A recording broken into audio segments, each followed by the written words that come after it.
Today, I had the privilege of speaking with arguably the world's best ever Age of Empires 2 player, Hera.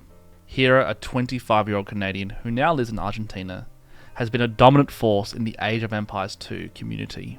His strategic prowess and dedication have earned him top placements in numerous international tournaments. Beyond his competitive achievements, Hera is also a prominent content creator, sharing his insights and strategies with a global audience through platforms like Twitch, YouTube, and Patreon. Today, we'll explore Hera's journey in the world of Age of Empires 2, discuss effective strategies for players aiming to improve their skills, and delve into the mindset required to excel at such a high level. Whether you're a seasoned player or new to the game, this conversation promises valuable insights. Thank you. So you're based in Canada, is that correct?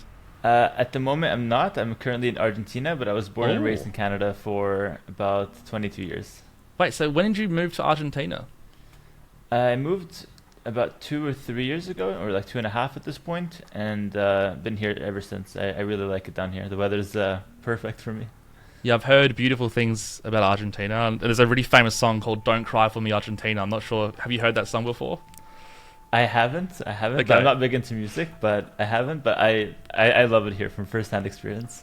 How did you choose Argentina? Like, out of all places, Argentina's like, it's quite exotic. So, well, I went down here because I was gonna get married, and the initial plan was to get married here, and then maybe go back to Canada or maybe figure something out after. But I ended up just liking it here so much that we decided to just stay. And yeah, I think it was a great decision. Like I really enjoy living here, and it's a good way to dodge the Canadian winters. Not like I don't like Canada or anything like that, but just being away from the winter for me is just a huge plus.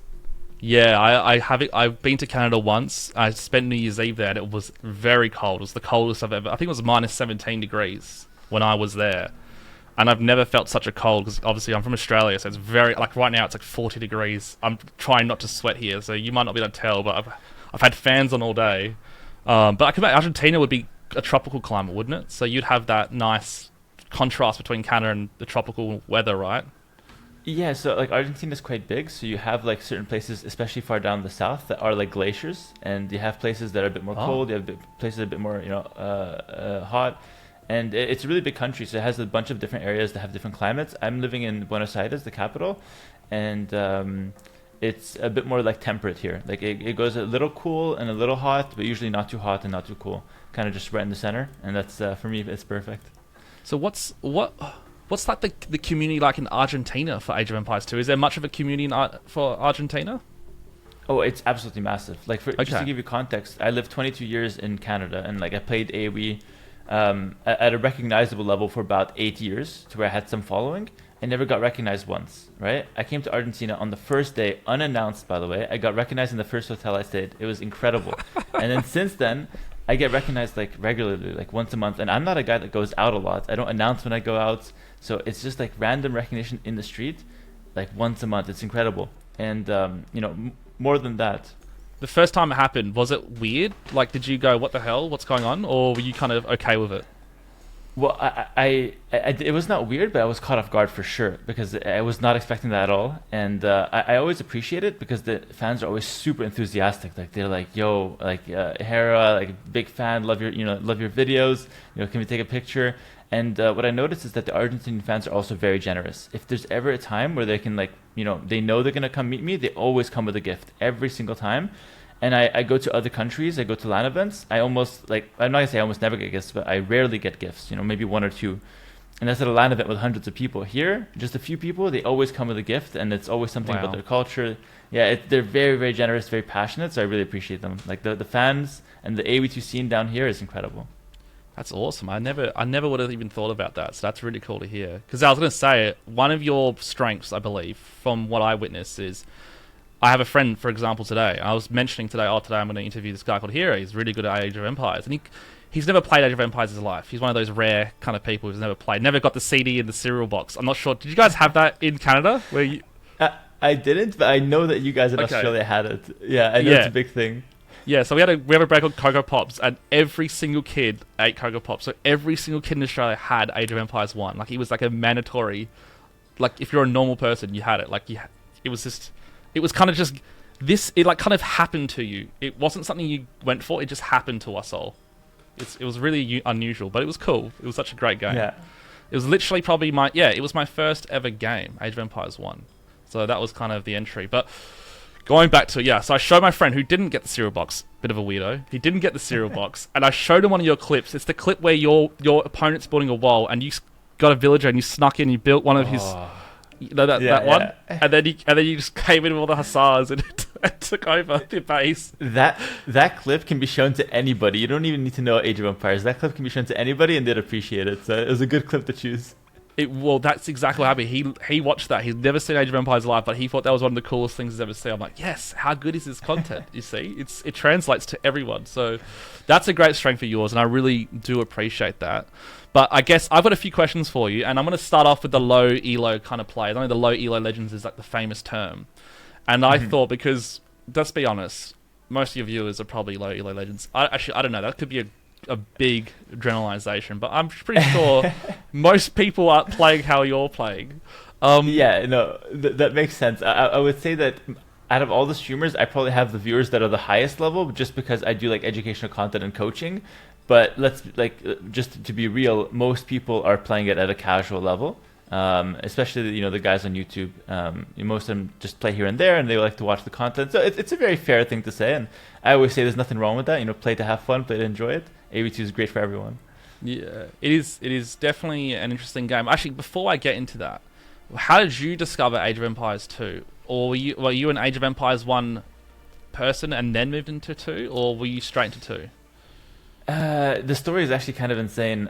So I was a big cereal guy growing up, but unfortunately we didn't have the cereal deal. That would have been epic. So I didn't come in through AoE1. I actually came in by complete coincidence. Like, it was not something I even intended to play. Basically, we went to a pool one summer. I have a few brothers, so we went just to swim, and we made a couple friends there. Not even like me; it's kind of like my older brothers that made the friends, and they met a couple guys. They had Age of Empires, so they lent us the CD once for us to try it out. We've heard about it. I was like, okay, cool, we'll try it out. So we played it for a little bit, and then after like a month or so, we said, okay, we're gonna give the CD back. And they said, you know what, you guys are enjoying it, you guys keep it. And at that point, I hadn't really even played it. It was just my brothers playing it. I was just watching. So we had the CD, and then once we got it permanent, I started playing. So I started playing the game. I still have to go back and thank those guys. Like, they made a career out of me. They don't even know it. So it's an incredible story of it's just fate that I had to play this game. I didn't seek it out. I didn't know about it. It just kind of landed in my hands, and I ran with it. Isn't that so unusual? A game, I swear Age of Empires 2 is one of the only games in the world that's had this weird, mystical, like, it just happens to you kind of appeal. You kind of just, it's either for a cereal box or your friend just giving it to you randomly, and now it's created this whole life for you. Did you ever really think this was going to happen, or was it kind of, like, did you know immediately, like, was there something inside you as soon as you started playing, like, innate inside you, or was it something you developed over time? This love for the game? Honestly, as soon as I started playing it, and even just watching it, I really enjoyed it. And the reason for that is that I've always been into strategy games. Like, I started playing chess when I was really young. Any kind of like logic puzzle, math, like any kind of like logic or strategy, I just absolutely loved it when I was a kid, and still to this day, of course.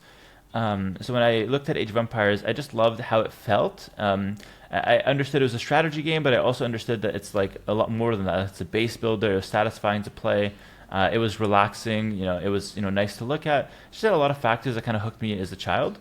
And I didn't know that I was going to play it like 100%. I went through phases, because I also got into like, I played some FIFA, I played some Call of Duty, played some Zelda, played some more mainstream games. But then I always kept going back to Age of Empires, because it was, it just had something unique that always drew me back.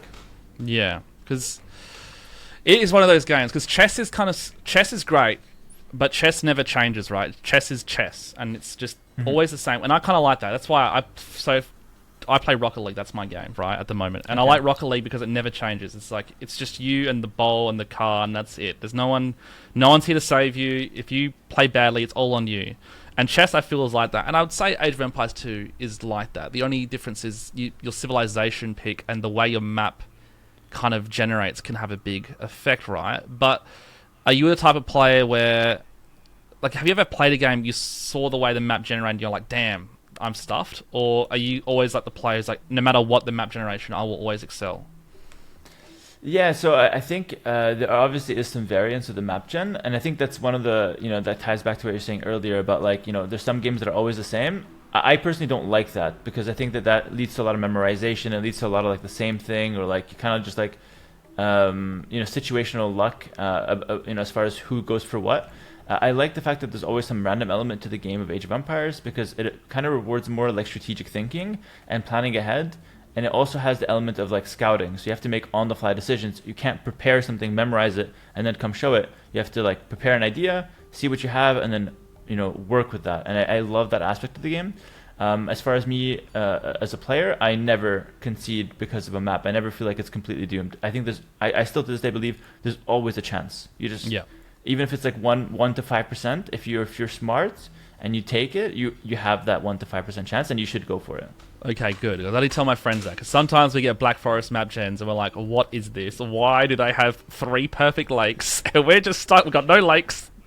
We got the biggest holes. We're like, what is going on here? What are we cursed? We always, I don't know. But then we start getting into the blame games. It's not good. You don't want to see it. It's very Yeah. To be fair, that is like incredibly unfair. Spawn on the ranked Black Forest, it can happen. But even in that situation, I would say like you can go for the rush approach. You can go for like a sneak vill. You got yourself a 5% chance. So maybe next time you get that situation, just try something out. Yeah. Okay. Well, let's go into that because I want your mindset. So, what type of mindset allowed you to excel at Age of Empires 2? What was it? Something that you developed over time, or something you had straight away? I think I have a very competitive personality. I love to compete. I don't get as much satisfaction playing single player games. I find them relaxing. But knowing it's an online game where one guy wins and one guy loses, I think that's really what drives me. I've always been a competition guy. And I think my intense sense of competition, always trying to win, always trying to learn from the losses, I think that's what kind of drove me forward. Yeah. So you're in the homeland of Messi. So, you've obviously got that footballing spirit there. Did you ever play sports or anything like that where you got to get your competitive edge out, or has it always been through games like chess and Age of Empires? No, I also played quite a bit of sports when I was young, and I actually played football, or we called it soccer in Canada, but we'll call it football. So my Argentinian fans don't kill me. Yeah, I did you a favour. That's why I was scared. I was scared for you. I don't want to say soccer because same in Australia we call it soccer. But oh, you guys call it soccer as well. I mean, there you go. So yeah, soccer, football. I played that for like 10 years, and it's funny because I've always thought that I was actually a pretty decent footballer for Canada standards, but the unfortunate part is I feel like in hindsight I lacked a lot of confidence and I wasn't really able to kind of unlock that full potential because I was competitive, but in a team environment where if you make a mistake it's not just on you but it's on your entire team.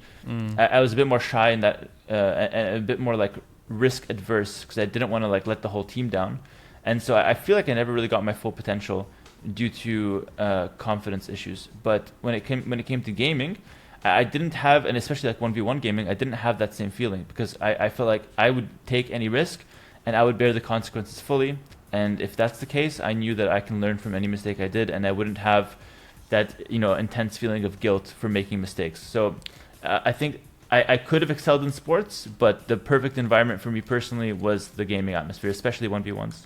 that's really interesting. What position did you play, by the way? Just so I know, because I played soccer myself. Yeah, I played a bit of everything actually. Yep. I started out like midfield, and then I played goalkeeper actually for some reason, and then cool. 'cause I was very athletic, and I was decently tall, and then I ended up on fullback positions. Okay, cool. So you went from center. It's kind of similar to me actually. Center's good because you're the centerpiece. You're the anchor of the team. You're the one kind of pushing it.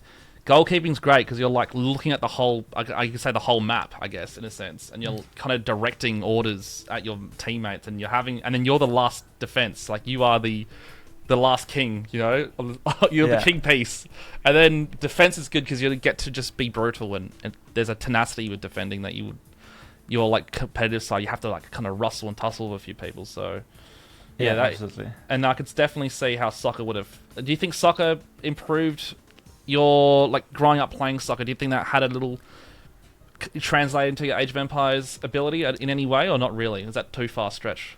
to say? No, I think it had it definitely shaped my like my personality or my competitiveness to some extent, because I didn't just play soccer. I played like the highest level soccer that I could for the first like 8 years, because I started when I was like 5 Oh at the wow. highest level that there was available, which is nothing impressive. I'm not like the next Messi, but I played some decent level, and so I always was in a competitive environment, and I think that doing that from a young age just helped build me up. And I think it was also just a healthy outlet for me, just to be able to, be in good shape, play sports, and have good stamina and whatnot.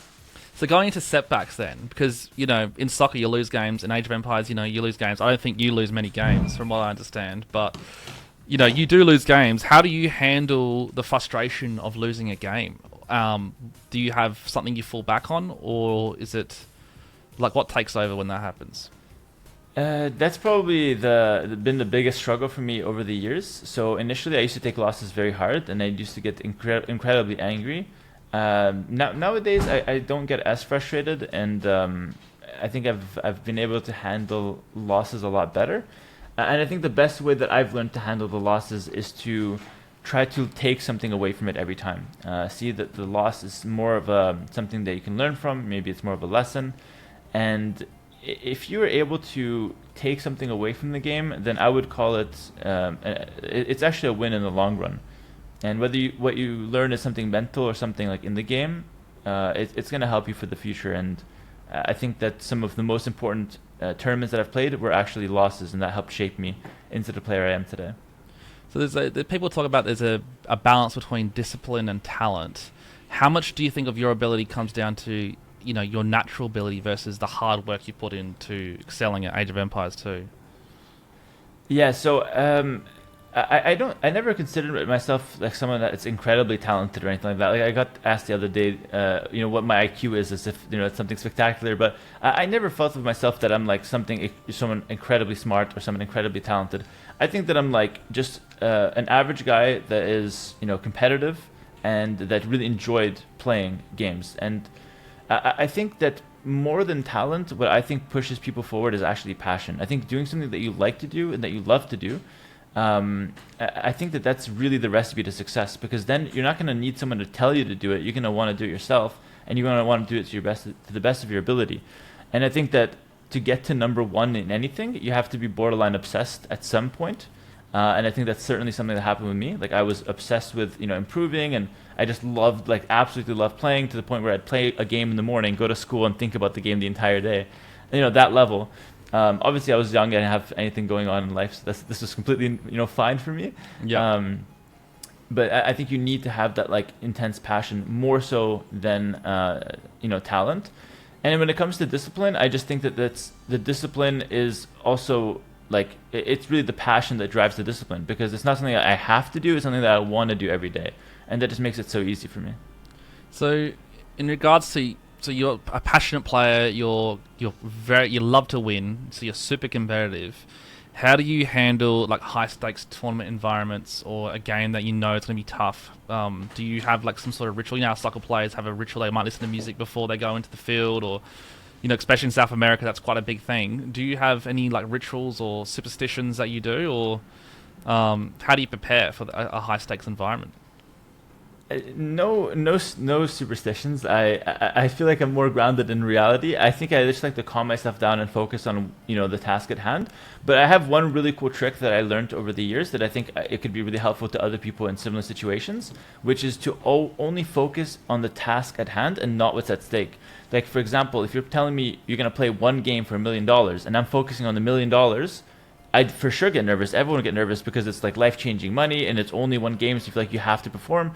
But really what you should be doing is focusing, okay, on that one game. Let's just focus on the specific matchup. Really think about how you'd play it normally, how you want to go for it. Think about the task at hand and not the stakes, and that's the best. Like I don't get nervous anymore in tournaments. I only get nervous if I fall back into bad habits and think about the stakes for a second. That's when the nerves kick in. So talking about that, and I guess this leads into my next question. If you had to separate the top 10 players from the top 100 players of Age of Empires 2, what's the difference between the top 10 and the top 100? Is it much of a difference, or do you think it's big differences?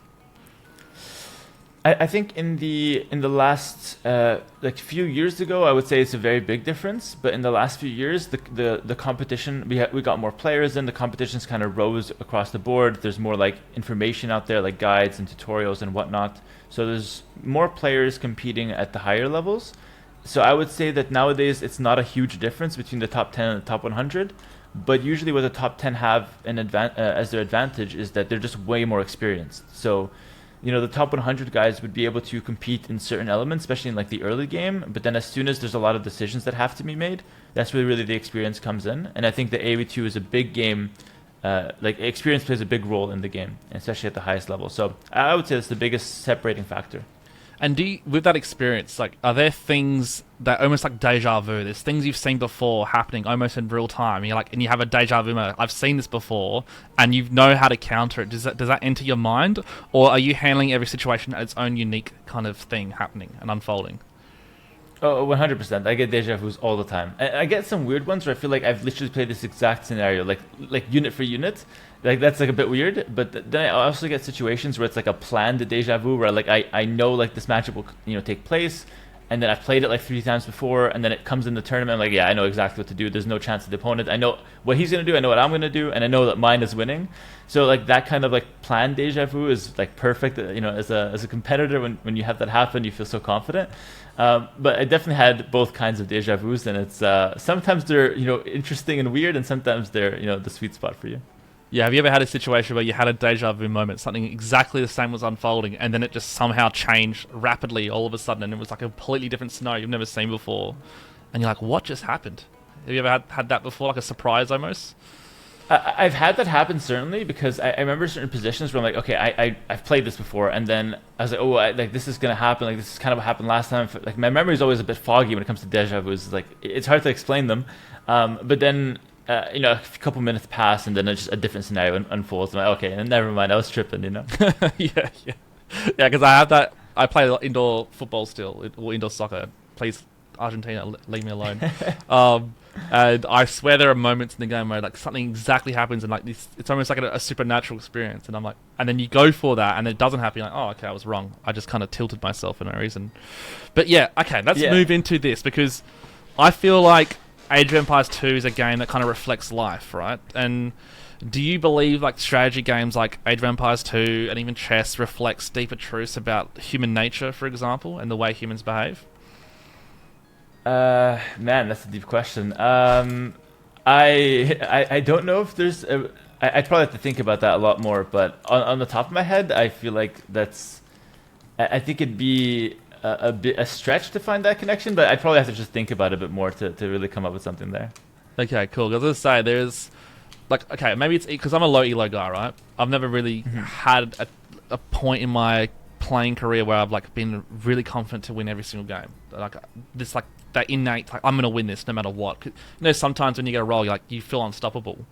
So like there's a panic that sets in sometimes when something really disastrous is happening. I'm having a big panic, and I'm like, where else in my life does this translate? If I'm dealing with something high stress, do I start to panic, or do I learn how to calm myself down? I guess for me, that's probably like an example of an expression of human nature, I feel. But it is, it's a weird game. I swear, once you're tilted, like last week I got very tilted. I just couldn't recover. I had to like go to sleep. I was like, you know what? I'm going to bed. I'm a disaster. My friends hate me. We're all yelling at each other. What am I doing with my life? And I went to bed. Do you ever have those nights, or are you overpowered to the point where you don't even have to have those nights ever again?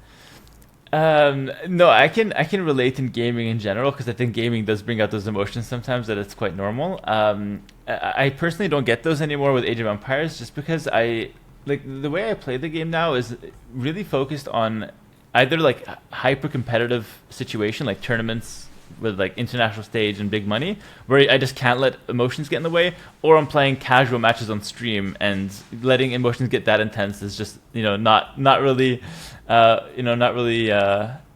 viable. So it doesn't happen to me these days, but I can relate in a general gaming sense.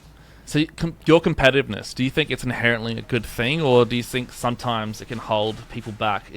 Has your competitive nature ever made you have a mishap, and then you made a mistake in a game where if you weren't as competitive, maybe you're a bit more chilled out in that moment, you would have seen something happening? I think my competitiveness always helped me in game, like 100%. I wouldn't be where I'm at now without the competitiveness. If it ever got me in some trouble, it wouldn't be in game. It would get me trouble outside the game. Like I would lose a game and then like kind of like trash talk the opponent a little bit. Like, oh, you got so lucky. Like you're actually bad, but it was just laggy. Or I've said stuff like that. I've even said stuff like that to like really good players. Then we still banter about it these days. So I've said a few things that were like just like kind of cringy in hindsight, just because I lost and I was getting frustrated. But I would always say that like I wouldn't have it any other way, because the competitiveness can sometimes get the better of you. But I wouldn't be where I'm at now without that competitiveness. So I would rather have the full package than just play it chill, not have those moments where I'm kind of raging at my opponent in a very cringy way. Yeah, I wouldn't have those moments, but I also wouldn't have the success that I have now. So I think it comes as a package. Have you this is gonna sound weird, but have you ever applied your strategic Age of Empires thinking into like real world situations in your life? Oh, absolutely. I'm a very like because I like to play a lot of strategy and logic games. I apply strategy and logic to all kinds of real life, like 100%.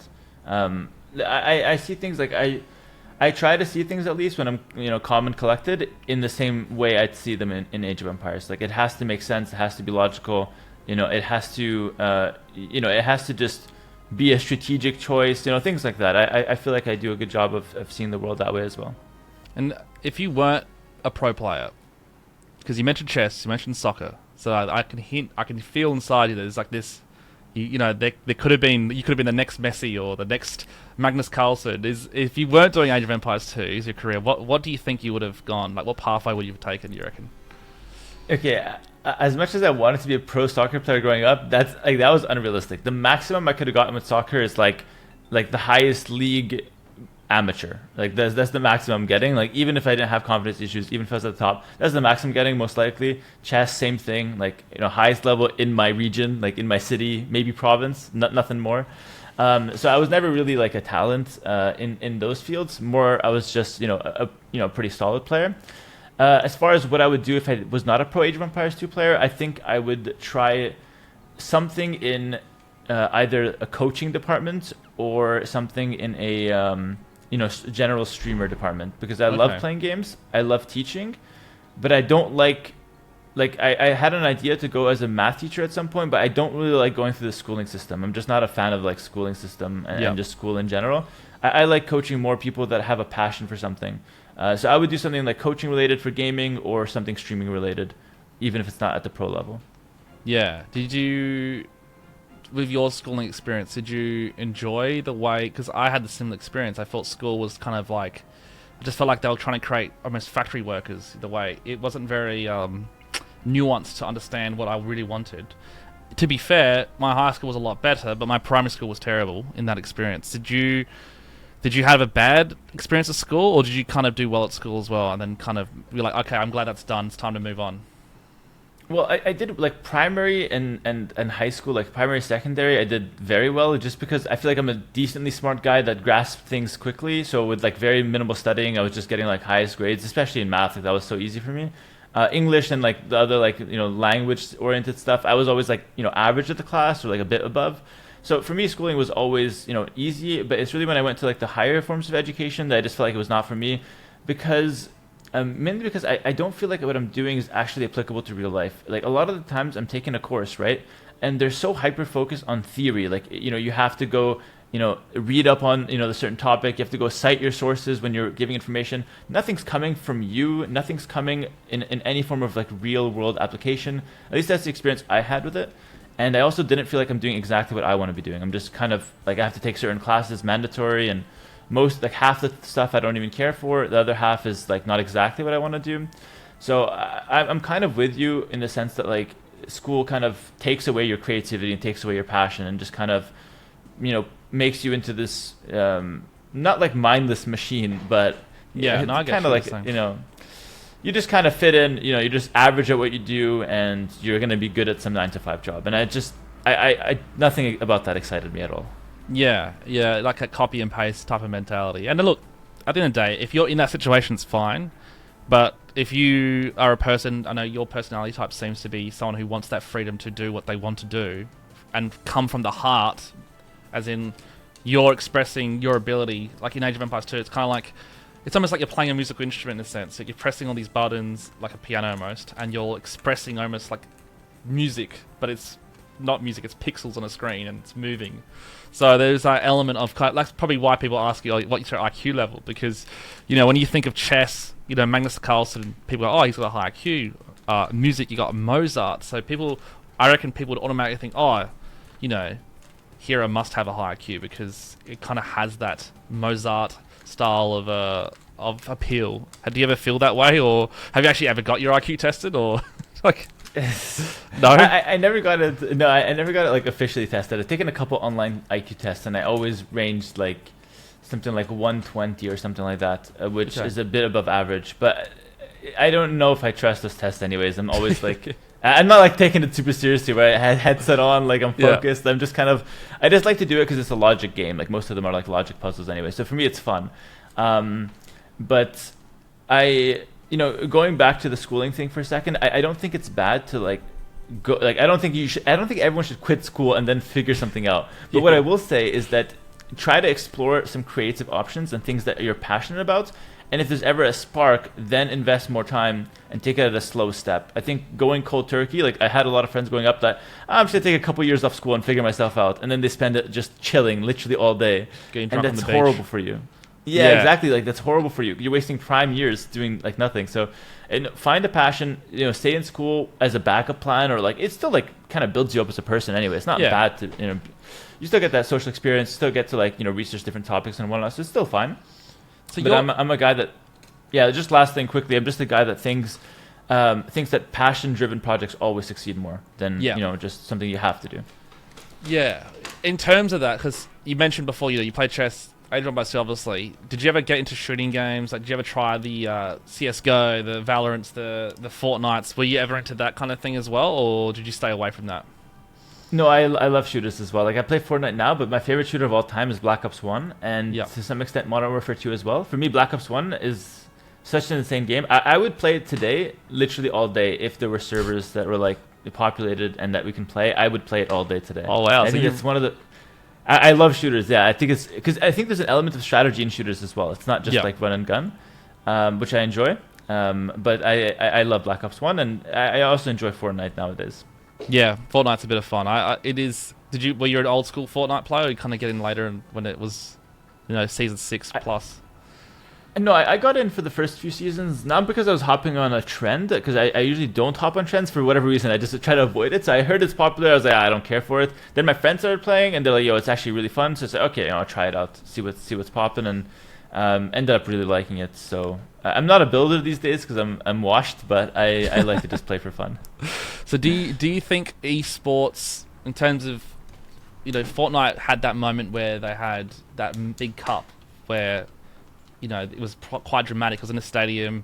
Do you think esports, in general, will ever reach the same level of kind of respect chess has? Because chess has a level of like, it's a gentleman's thing. It's something that's like has a class about it because it's an old game, right? Like, do you think Age of Empires 2 could kind of get to that level one day, maybe in the future, or do you think chess will always just have that edge? So I don't think it's going to be a classy game like chess is, which I agree. Chess always had that like classy aspect to it because at the end of the day, chess is not a video game; it's a board game, and it has a lot of history to it as well. Like it's been around for like centuries, maybe even millenniums. So I think because of its rich history, it just naturally took a more classy role. But I don't think Age of Empires should go down that route. I think we should go down the route of a proper esports where it's like, it's a bit more casual, but it's still very competitive. And I think AoE2 has a lot of potential. Like I think the next few years have a lot of potential for the game. Do you ever get to talk to developers and give them tips? Because obviously it'd be nice to see, RTS games, just Age of Empires type games become like, we had a moment. There was like Command and Conquer Zero. I'm not sure if you remember Command and Conquer Zero back in the day. You ever play that? I've heard of it. A lot of my viewers talk to me about it, but I never played it myself. Yeah, that was a fantastic kind of style of strategy game. It's an old classic. It's the best. And obviously you had like StarCraft and all these other games that were popping off. So there was a moment where it was really, really, really popping off, and then it kind of died. But now it's kind of resurging with Age of Empires 2. There's like this resurgence. Do you think, like, what's missing for it to become a bit more mainstream? Do you think it ever will become a bit more mainstreamed, or do you think it will always just be a specific niche? Yeah, that's actually an excellent question, because I think you just nailed the issue with the RTS games when you mentioned StarCraft. I don't know much about Command and Conquer, but when it comes to StarCraft especially, it's a game that, like you said, popped off, but because of the nature of RTS, that it's actually just like harder to play and harder to get into, it's never going to appeal to like the mainstream audience as something like Fortnite. Like, that's just a dream that's never going to happen. But I personally think it could be a lot more mainstream than it is right now. And especially Age of Empires 2, because when it comes to StarCraft, if you don't know what's going on with StarCraft, like if you don't know the game, it's hard to get into it because the things are like aliens and like ships, and it's hard to kind of understand what's what. So the gameplay's smooth, and I think it's fun to watch, but it's a bit, harder to get into. But Age of Empires, you can show it to anybody, and anybody understands what an archer is. Anybody understands that, a spearman will counter, a cavalry unit. So I think it's a lot more digestible for a newer audience. And it's for that reason mainly that I think AoE2 is actually seeing a rise in popularity now, whereas some of the other RTSs are stagnating. So I think whereas, the glory days for StarCraft or other games might be behind them, I think for AoE2, it's actually in front of us. Yeah. Yeah, that's a good point. I've never actually thought about that. Like, you see an archer, everyone knows what an archer does. You see a spearman, and like it's kind of like, your ancestors kind of use these weapons in the past, so there would be like this almost human biology connection to that, the war aspect. Where StarCraft, you're seeing like laser beams and stuff. There's no connection there. There's no like emotional connection with that. Yeah, that's actually a really good point. In terms of the success you've had, has your definition of success changed over the years, or has it kind of remained the same with your game style and your wins? I think the definition of success for me is the same, but the standards got a lot higher, because I always aim to get the highest spots, or at least I always aim to do better than myself than I did like last year or last tournament or whatever. But because I've been winning a lot of tournaments, I think I'm at something like 10 in a row now, 10 majors in a row. Anything that's not a win is actually a bad result for me now, which is an incredible, it's an insane, bar to set for yourself. I would have never imagined that I'd have that bar set so high. So the definition of success for me has always been try to do the best that I can and better than my version, last tournament or last month. But the standards just got way higher now. Yeah, that's fair. If you could teach everyone a lesson from the lens of Age of Empires 2 in their life, what could that lesson be, you reckon, especially with your success and maintaining such a high win rate? What could we learn from that? Yeah, so I think the best thing that I can ever say as far as advice is to always compete with yourself. I think a lot of people, especially in these days, it's very easy to look at look at what someone else has and be like, oh, I want that, in like an envious way, or to always compare yourself to someone else. But the truth is that comparing yourself with yourself is the only solid way to actually get a consistent level of improvement. Because if you're comparing yourself with someone else, then your success is always going to be tied to how that person is doing. And there's way too many factors there, like, that you're taking a whole other person and tying your journey to theirs, where there's really not supposed to be a connection.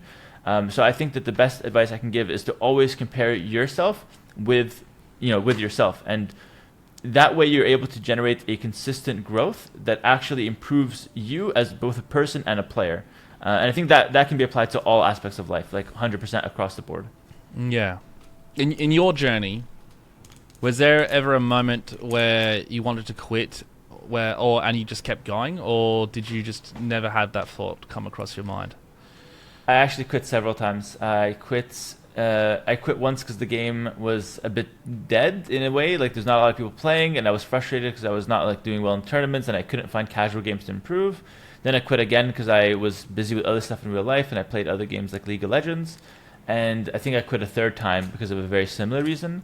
And then I also quit because when AoE4 came out, I actually went to play that for a second, and then I had another League of Legends phase. So I actually quit AoE2 for a few months, multiple times, like 3 or 4 times, which is interesting that I always find my way back. Did you notice a drop-off in your ability after having such a long break, or like a bounce? Because I feel like sometimes, for example, when I play Rocket League, if I stop playing for 2 weeks, I come back, I'm almost a bit I feel a bit better. Like I'm like, whoa, like that's been like some webs have been kind of gone. Do you ever get that, or do you notice a decrease in your ability straight away? Yes, taking weeks or months off is actually really healthy, I think, because it kind of gives you a detox and lets you take away all the bad habits that you once built. So when you come back, number one, you're fresh and eager to play. So you're always going to be like doing better naturally because you just want to play more. You're going to be obviously rusty because you don't have the muscle memory, you lost that. But it gives you a chance to kind of like relearn the game, but from a higher baseline. So you're not going to be a noob relearning the game. You're going to be a former pro, relearning the game, trying to pick up new habits, and a lot of your past bad habits would just be lost because you lost the muscle memory. So actually, I think a lot of those breaks that I took, it was not intentional, but they actually served me really well in the long run. Every time I came back, I changed a few hotkeys, I changed the way I played the game, I took away some bad habits, and I came into the fresh mentality that just took me higher and higher. So in terms of that, you mentioned you quit a few times. So what's the hardest thing you've ever had to, like, what's the hardest challenge you've ever had to face? And it doesn't actually necessarily have to be with Age of Empires 2, maybe just in general. And how did you overcome it? The hardest challenge for me personally was always dealing with negative comments online, just because that's not something I ever dealt with in real life. Like in real life, that's not a thing. No one's gonna say negative comments to your face in real life. And like, obviously bullying does exist to some extent, but like I feel like it's a lot easier to confront and deal with or ignore in real life. But it was online, especially in a space that's as niche as AoE2, and I'm a guy that's just active in the community. Seeing negative comments has always been like a challenge, especially when I was not established as a pro. Like imagine when you're trying to work really hard at something and then you fail. You fail in front of everyone. And by fail, I mean you lose, or like, you got a bad result, you got upset, you got reverse swept, something bad happened. And then you have people like, not just cheering on for the other guy, someone cheering for your opponent is completely fine in my books, but people actively like, bashing me or like saying negative comments about me. That stuff happens in all sports. But for me personally, because it was such a small community, it was hard to accept that reality. And it was really hard to overcome feeling down and feeling angry seeing those comments. And actually getting demotivated from seeing those comments as well. Yeah. Nowadays, it's a different story. Nowadays, you can say pretty much whatever you want about me. I'm not going to care. I still don't think it's right to say bad things about people. Yeah. But I don't get affected by it anymore. But that was definitely, without a doubt, the hardest thing that I had to do. But have you never had a player like who's known to be cheeky and will say something to you before a game? Like, they never had it, or is everyone kind of really well behaved? Honestly, AoE2 is very well behaved. Like, there's like almost zero beef at the top level. But there's a lot of competitiveness. Like, we all like to play and compete against each other. But I would say there's like very little like cheekiness and very little, like actual, bad manners or bad intent. It's always fair play first, competitiveness second, and I personally really love that. And even with the fans, I would say that there are like a small minority that are in like the trolls department, but I think a lot of the fans are just passionate and they just love the game. So it's not like it's hate directed to me, it's just frustration at the situation. But we have a really healthy scene. Like the fans are all really, really good, really passionate, and the players all respect each other. It's actually just a very healthy scene. I'm just talking about like one minor thing, and it's really not the biggest deal. Yeah, I guess that's for any game. Like, even like when you're playing, have you ever played Rocket League before? I haven't played, but I've seen gameplay, so I know what it is. Okay, I reckon, I don't know, I'm not going to push you to play a game, but I think you should try Rocket League. I reckon you'd love it, because it's like FIFA and car racing in one, and it's also soccer, because you're trying to score a goal, so... Yeah. And it's kind of your dexterity and your ability to maneuver a car with just points of rotation, so it's kind of a very fascinating type of game. I'd be curious to see how you'd go, because I don't know, I reckon... maybe Hera has a rise in Rocket League as well. Takes out Zed or something like that. I've been recommended it before. I think my brother even played it at some point. It honestly looks like a decent game. I've thought about trying it, but I have this kind of mental block where I don't try new games now. Yeah. Just because I know that if I get addicted, there's two outcomes. Either I don't like it, then it's a waste of time, or I get addicted and it wastes even more of my time. So yeah. And I don't think I've got the chance. I'm 25 years old. I'm not going to go pro in another game now. So yeah. So what again? It's just that logical reasoning to stay away from other games, basically. Yeah, that makes sense. And to be honest, talking to you now, I see a man of logic, calculation, and you kind of like what's the not like I don't want to say the meta because it's kind of a tainted word, but you're always looking like you're like Doctor Strange. You're trying to figure out the best simulation possible to get the outcome you want. That's kind of the vibe you're giving me.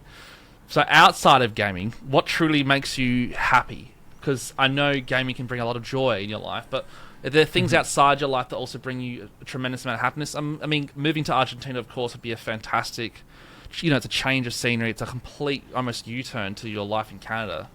But are there any other aspects of your life that you draw happiness from? Absolutely. Like, I'm a big family guy, so I've got like, a couple pets. I'm married. My wife's family, my family. I like to visit them and to spend time with them. So spend time with my cats. I'm a big family guy, and that's something that gives me a lot of joy and gives me a lot of brings a lot of meaning to my life. And moreover, I also like to be around nature as much as possible. So in my younger years, I used to like love to stay inside and play games. But nowadays, because gaming is like my job and it takes a lot of time as is, I like to spend a lot of my free time outside. So that's why I mentioned the nice weather in Argentina. I like to visit new places and travel. I like to just take peaceful walks in nature, just things like that that kind of bring a lot of peace to me in real life. And just kind of a nice quiet, chill life outside of the gaming. Yeah, that's nice, because there's nothing worse when you hear stories of people who have found success in something and they spend their spare time, I don't know, getting lost on the drugs or the alcohol, or like they just party hard. It's a very common occurrence, especially in soccer. You'd be surprised in England. I had a lot of friends and people who worked in that industry, and a lot of top tier players can get lost quite easily in that lifestyle, and they never really recover. Yeah. So it's good to hear that, because people like the Messis and Ronaldos, you would never see them do that. They are committed. They're family people. They are, and a lot of them are spiritual as well. So they have a spiritual outlet. I'm not sure if you have any spiritual outlets or anything like that, but I mean that's probably a good thing, and good for your fans, because it's weird, because look, I'm talking from personal experience. I've got a quite large following myself, and growing up, I had to deal with the same thing. You mentioned haters. I've had a lot of haters. I still do have a lot of haters. And when you do have that initial, like, oh wow, not everyone in the world loves me moment, you're like, damn, am I like a bad person? And you have to have that internal dialogue, like, damn, maybe they're right about me. Maybe I am a terrible person, or maybe the things they say are correct. And you kind of have to battle that. And then, you have that eureka moment, like, you're like, screw that. I don't even know these people. They don't even know who I am. I'm just going to be myself and enjoy life. It can bring a lot out of you. Did you ever have I don't want to use a spiritual, but like philosophical moment where you're like, this is who I am, nothing will stop that? Or do you still struggle with self-conflict, or do you get disillusioned by something outside of your control and you're like, damn, why'd I do that? How do you what's your kind of anchor to life? Like, it could be Age of Empires 2 full, I know, but what is your major anchor in life? Well, I'm a religious person, so I would say that I think religion grounds me as the number one thing. And it's also a really good way to understand what makes you a good person or not. Because if you take, you said, you get a lot of haters, and you question whether you're a good person or not based on this or that. But at the end of the day, that's going to be subjective for each person. So if you, like, for me personally, I believe that if you have religion to kind of give you that guide of right from wrong, as long as you're in the right, you're doing the right things and that you're staying true to it, then you're always going to be down the right path. And if people say otherwise, you probably just have to ignore that and stick to what you believe to be true. Obviously, it's not to say that you can never take criticism and you can never change. We all make mistakes, so getting valid criticism or changing certain bad habits is definitely something everyone should be doing. But at the end of the day, everyone has their own journey, and I think you need to stick to what you believe to be true.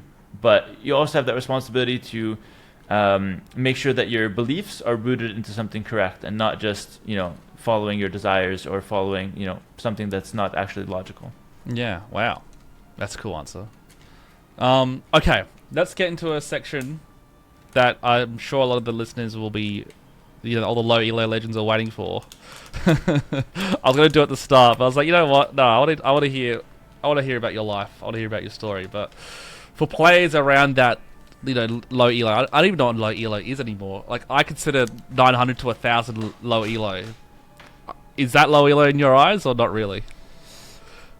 3 years ago, yes. Nowadays, the 1,000 ELO players, some of them are actually just really good at the game. The level's risen a lot, so I think we can use low ELO as a very loose definition. If you think you fit into that category and you're happy to fit in it, then you fit in it. You're in there. If you're better than it and you think you don't fit there, no problem, champ. This is not about you. Yeah.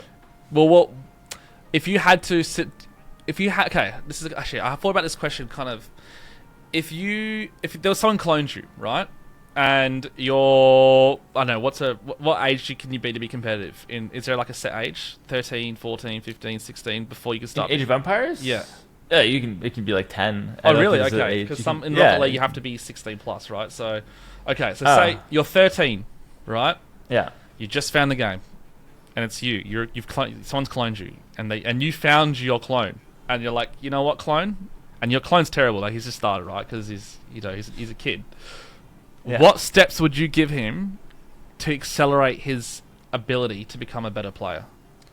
Like, it's funny because I think I made a video about this like a week ago, and I tackled this exact topic, and it was basically if I had to redo it, knowing what I have now, but starting as a new player, I think I can accelerate my improvement to a completely unrealistic pace. Yeah. And the reason for that is, number one, we have a lot more information available now. Like, all the information is out there. So I would hope that I have the same passion, number one, for the game.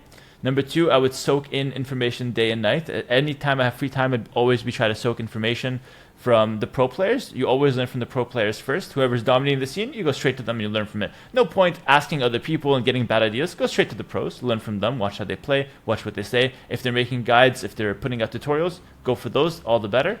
And I would use those resources, combine that with playing myself, and then when I make mistakes, I compare my gameplay to the pro gameplay, and just like that, I create a system to where I can get the information really fast, apply it myself, and then also correct mistakes. All very naturally, all in a very natural process, all taken from the highest source available, which is the best player or the best players. And that way, your improvement, your acceleration, it's going to be incredible. Like you would get to, I would say you get to 2K ELO within 1 year minimum. Like that should be easy task if you've got that passion and you've got that free time. So that's an interesting answer. So you're, and correct me if I'm wrong. So you're saying consumption of high quality content from the pros would accelerate your ability. So is a lot of it just your ability to analyze and understand structure in the game? Not necessarily playing it, because, like, for example, when you get good at Rocket League, you have to learn the mechanics, of course, but you actually have to put the hours in, like 2 hours a day minimum if you want to stay competitive. Is that the same with Age of Empires? Do you have to play a minimum amount every day to be good, or are there days where you could just consume content that's high level and learning? I think you definitely have to put in the hours of yourself playing. I wouldn't say it's a daily thing. I would put it more as a weekly thing, because some days you're going to play 10 games, some days you're going to be swamped. Because let's be honest, real life does take priority in a lot of cases. Especially when you're not earning money from Age of Empires or from gaming, you can't justify as much time. You always have a job, or you always have. If you're young, you have school. If you're old, you have a job. You always have something, right? So what I would say is that you should try to play. It's definitely a huge factor, but it should be a weekly thing. And I would say you can probably be climbing the ladder very fast with something like 20 hours a week of AoE2 gameplay, which I think is not that much, but also not that little. It's kind of like, it's not going to consume your life, but it's going to be a pretty big part of your weekly life. But with 20 hours a week, I think within a year, if you use the correct strategy, within 2 years, you're probably going to be a pro player. Within 1 year, you'd get to the top of the ladder, to top 100. So, playing, sometimes you can start playing a lot and you can, never really learning. You're kind of making the same mistake. What are some common mistakes that low players just keep making and they never really learn from? Like, I know, I'll just name one off. Like, building your farm right to the berries, is important. Yeah. Having your wood cutters thing right on the trees, Are they like really simple things, or are they really that important? Or are there bigger things to worry about than just those simple little things? So I do a lot of coaching, so I know a lot about bad habits, and the biggest reason that people will be hard stuck, the singular reason people are hard stuck, is because they don't actually learn from their mistakes. So whether they have the mistakes of like inefficiency in the lumber camp, the farming and whatnot, or whether they have other mistakes, The actual problem is not making the mistakes. The actual problem is making them indefinitely. This is how their standard days go. They play 6 games, they don't think about it, then they go tune off and watch AoE2 content that has nothing to do with actually improving. Or they'll even watch pro players play, but they wouldn't be watching to learn, they're just watching to enjoy. And the first thing you have to understand, like we have to just set a base rule, is that getting better at the game is not everyone's goal. So if your goal is not getting better, be my guest to do exactly what you want. If you want to play 6 games and you don't care if you win or lose, you don't care if you get better, that's completely fine. Because let's be real, it's a game.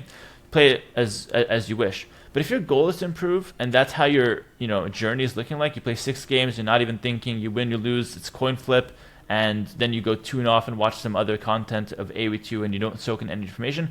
If you're trying to improve and that's how it's looking like, you got to take a step back and change that right off the bat. You will never, ever, ever get better doing things like that. You will be hard stuck forever. It doesn't even matter how much you play. You'll get hard stuck forever. Yeah, because there's an old saying, you know what you know, right? So you know what you know. Like, I know I can speak English, and I know that. Then there's things you know you don't know. So I know what brain surgery is, but I know I don't know how to do brain surgery. And there's things you don't know you don't know. So I mean, what are things you don't know you don't know? Well, you don't know, right? And we call those blind spots. Let's just say. Mm-hmm. How would you coach someone to find those blind spots? Or is it up to someone like a coach or a friend maybe to watch your games and go, hey, you have a blind spot here?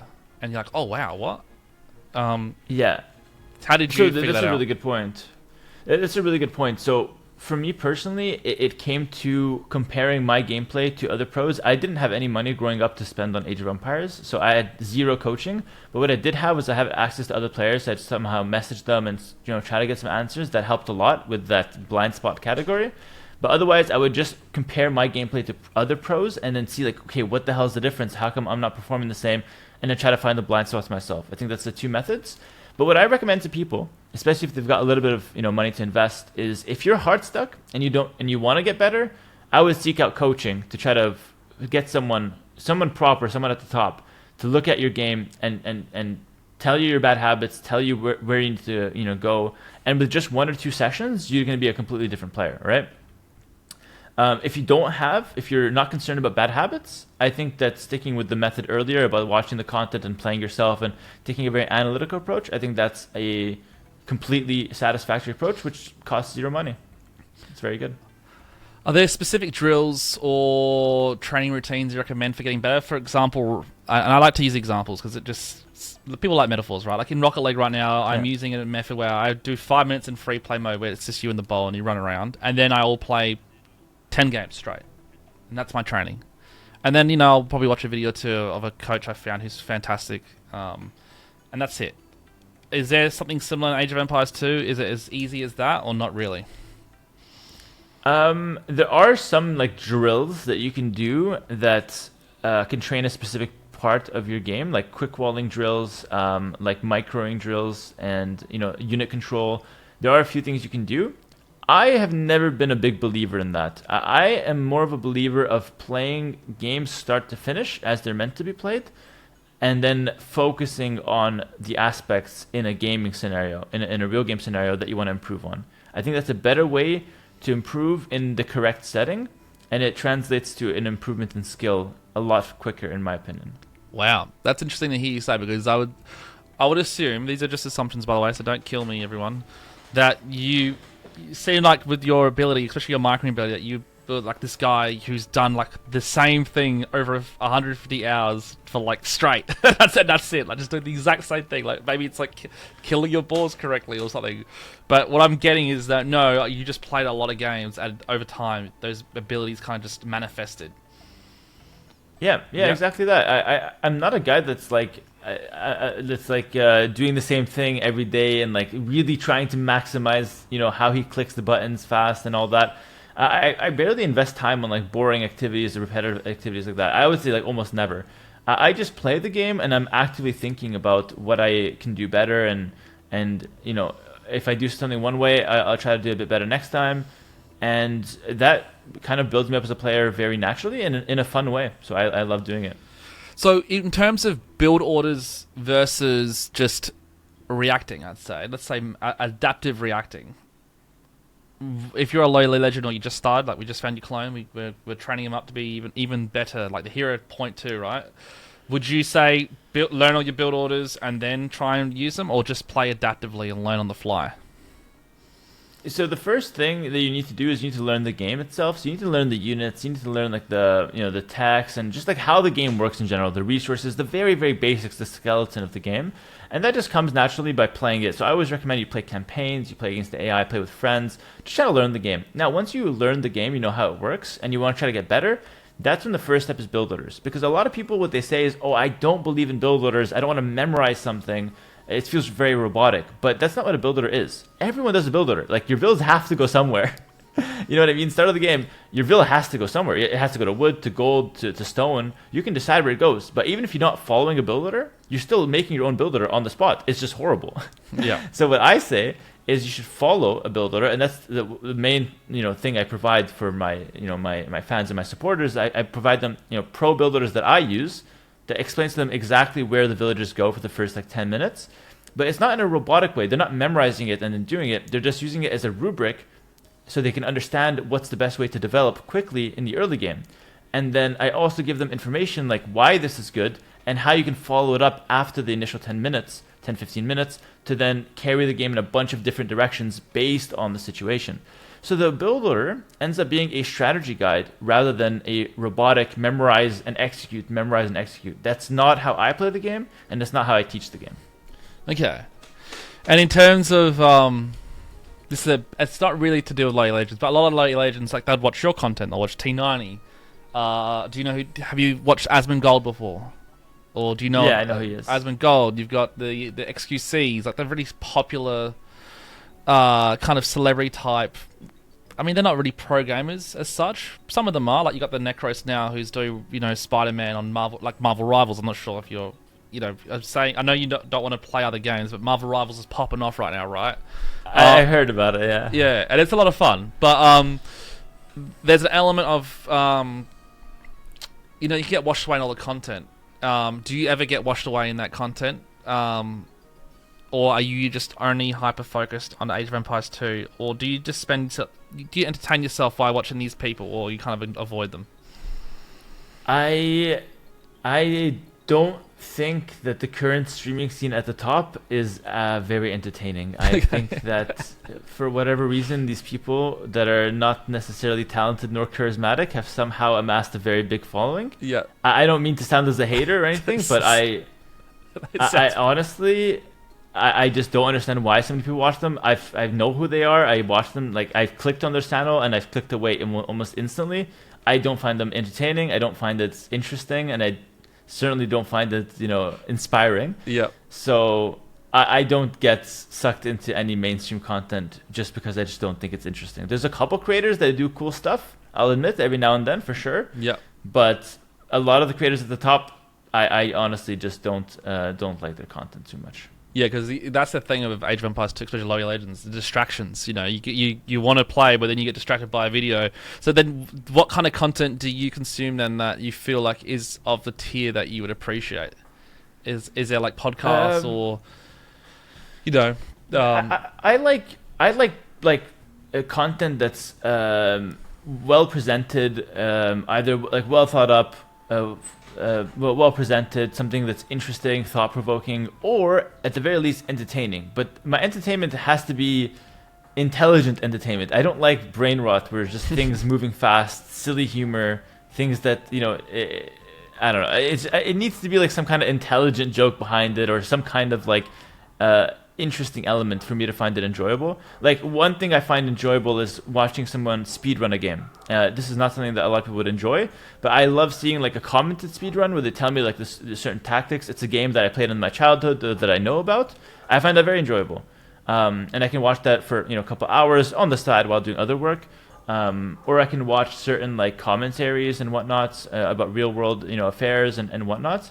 And I can also watch certain like high elo streamers in other games like League of Legends and whatnot, because it's good commentary, good gameplay, and it's a game I enjoy. And that would be like the content that I enjoy. I just don't like just the drama, low quality. Yeah, low quality drama, clickbait Because entertainment. right now, there's a lot of drama, Not for like me. Hassan, H3, Asmongold. It's like this big drama cycle. And I'll be honest, I've been caught up in it a little bit. But I'm happy that people like you exist, because when you get lost in the drama, then you've got someone like you who's a content creator who's like, their content's enjoyable, it's malleable, but it's got an intellect to it. Because when you watch your content, it forces you to think. Like, you really have to think critically about what you're doing, because it's almost like watching magic. And then you're like, oh, can I ever do anything like that, and how would I do that? And it kind of puts you on a pathway, and I think that's why you've done a really good job on your Patreon account. I feel like the way it's set out is almost like scrolls, and you watch a video and you get the PDF, like, what is this PDF? And you kind of have to like go through the experience of like reading this PDF, like, oh, I haven't looked at a PDF in years, what is this? And you're reading this PDF, you're like, oh, okay, and then like it's full of a wealth of information. And I'm not trying to like blow smoke up your ass, as they say, but I'm literally that was my personal experience of the way you've done it. So I think from a marketing perspective, that's my background, you've done a fantastic job. It almost has like an ancient kind of feel to it, which is a bit strange, but makes sense because it's Age of Empires, right? You got to go up your civilizations. Yeah. Did you do that on purpose? No, I appreciate that. I appreciate that. Did I do it on purpose? I would feel like I know my target audience. Like we established earlier, the Age of Empires 2 is not this mainstream game like Fortnite where you get that instant gratification and like you just like hooked on it. It's more for like, it's a bit cringy to say this, but it's more for like the sophisticated, the people that want to invest a little bit of time and really enjoy the game. A bit more slow paced, a bit more thought provoking, a bit more strategic element to it. So because I know that that's my audience, I don't feel shy to make long format. You got to focus to enjoy it. Or I'm not shying away from making a PDF. I try to make it color coded, easy to read, a lot of information, but I don't shy away from putting that information in there because I know that my target audience is someone who's going to use that information and actually soak it all in and help them enjoy the game. A lot of the guides I do doesn't necessarily make the players only better, but it also makes them enjoy the game more because it lets them get to a winning position or like a carry role more often. Because let's be honest, even if you're like a 1200 player or 900 elo player, you want to still carry the game sometimes. You want to get to your strong units, and a lot of my guides help people do that. So even if you're playing casually, using my guides, you are having more fun, with your casual games. And I get a lot of satisfaction knowing that, that's what I'm doing with my work, and I get a lot of positive feedback about it. So, knowing the target audience I think was key for me to know how to best serve them. Yeah, in regards to that, because your coaching is quite good, and I've signed up to your Patreon. I've done some study on you, and I named my dog after you. Actually, I still want to show you my dog because it's literally named after you, and it's a beautiful dog. I'll give you 2 seconds. I'll go find it because I want to show you. Okay, no problem. Oh, you're a big girl now. I can barely carry you. Oh. Hera, look, it's... One second. She's Okay. incredibly cute. This is very difficult. 1 second. She's getting bigger and bigger. Believe it or not, she's only 5 months old. Ooh. Wow. Yeah, and she already weighs like 22 kilos, maybe heavier. She's very beautiful. Yeah, well, I was thinking of names, and I was watching all of your content at the time because, to be honest, my friends, we play Age of Empires and we play Rocket League. And Age of Empires is it's a sophisticated game. It's like a glass of wine at the end of the night, or the start of the night. and to be fair, Rocket League is our kind of indoor game. And so I thought Hera, and she's a beautiful dog. You play beautifully, so I thought, okay, it makes sense. I never told my fiance where I got the name from, so. Maybe that's a good thing, just in case. I think she was like, you named it after a gamer? Like, sorry. Luckily, it has significant meaning. And actually, I'll ask you before we start recording, your name. Where did it come from? I know the answer, but I'm just pretending I don't. Your name, where did it come from, and why did you name yourself? So I'm just going to fix the focus. Why Hera? Yeah, no problem. I get asked this a lot, and really, it's not that significant to me, but it's just I was joining a clan like 10 years ago, and I was just starting to become a good player, and it was a clan called the Immortals, and basically the whole shtick of it was you need to pick a mythological figure as your name. So I just was browsing, and I came across Hera, and I was like, oh, okay, I recognize this name from Greek mythology, and it sounded nice, had the same first letter as my real name, so I just went with it, and I actually wanted to change it at some point because it was a feminine name, and I just felt like, okay, it's more fitting if I just have a masculine name. But it had already stuck by that point, and honestly, I like it. Like it's I think it's a good name. It's simple, short, easy to remember, and has a nice ring to it. So, yeah. Yeah, it's a cool Fun. name. Except in Greek, so in ancient Greek, it's pronounced Hera or Ira, and Yeah. Hera actually in modern Greek means widow.